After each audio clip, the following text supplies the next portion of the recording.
JCIT uses Medha Servo Drivers Private Limited. So section 4, charge of income tax. Sales tax subsidy capital or revenue. After the commencement of commercial production, the quantum depends on production and sales. Reimbursement of sales tax paid. Assessee was a revenue receipt. Thing is, government has given land or government given subsidy to develop a business in a backward area.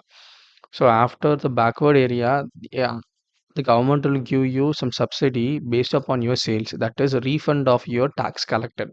Right now, the refund of the tax collected, that is GST or VAT, which has been reimbursed by the government, whether to be considered as a revenue receipt or capital receipt. It is a revenue receipt. This was the case.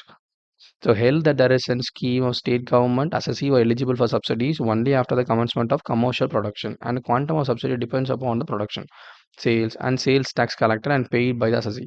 Since the subsidy was performance-based subsidy, reimbursement received by the assessee is a form of refund. Sales tax paid to the sales government was to be treated as a revenue receipt. That's it. It's a revenue receipt.